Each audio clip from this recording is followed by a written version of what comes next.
અલ્લાહ સુબ્હાનહુ વ તઆલા બધી જગ્યાએ છે.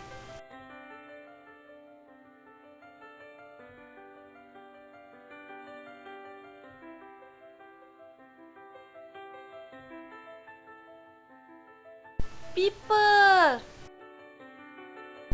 જઝાકલ્લા પપ્પા. પપ્પા તેના ત્રણેય દીકરાને અમુક પીપરો આપ્યા. તેને છોકરાઓનું ઇમ્તિહાન લેવું હતું. છોકરાઓ વાંચજો, હું ચાહું છું કે તમે આ પીપરને એવી જગ્યાએ ખાવ જ્યાં તમને કોઈ ના દેખે. આ તો સહેલું લાગતું હતું. છોકરાઓ પાસે ઘણી જગ્યાઓ હતી જ્યાં સંતાઈ શકે. મોટો દીકરો તેના કમરા તરફ, તેના રૂમ તરફ દોડે છે અને ખાટલાના નીચે સંતાઈ જાય છે. અહીંયા ખાટલાના નીચે મને કોઈ નથી દેખતું.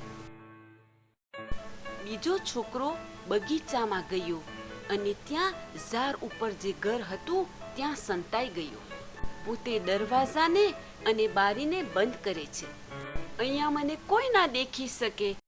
સૌથી નાનો દીકરો સોફાની પછવારે જાય છે, જે સૌથી બહેતરીન સંતાવાની એની જગ્યા હતી.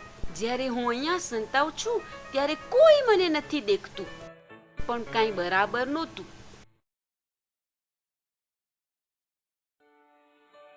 પછી પોતે કબાટની અંદર સંતાય છે. અહીંયા તો એકદમ અંધારું છે.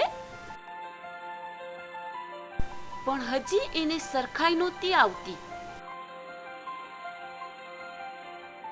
પછી પોતે ઈ જગ્યાએ જાય છે જ્યાં ગાડી રાખવામાં આવતી હતી અને ત્યાં 22 મિનિટ સુધી અંધારામાં બેસે છે. અહીંયા તો એકદમ જ અંધારું છે. પણ હજી એને ચેન નહોતી. સાંજના આ કુટુંબવાળા જમવા બેસે છે. છોકરાઓ, તમને બધાને એક જગ્યા મળી જ્યાં તમે તમારી પીપર ખાઈ શકો અને તમને કોઈ ના જોઈ?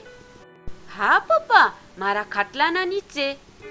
હું તે ઘરમાં ગયો જે ઝાડ ઉપર છે અને ત્યાં મારી પીપર ખાધો. પપ્પા એના નાના દીકરાને કહે છે, અને તું બેટા? પપ્પા, હું ઘણી બધી જગ્યાએ સંતાણો, પણ છેવટે હું મારી પીપર ના ખાધો. કેમ દીકરા? પપ્પા, તમે અમને કીધા કે અમે એવી જગ્યાએ અમારી પીપર ખાય જ્યાં અમને કોઈ ના દેખે.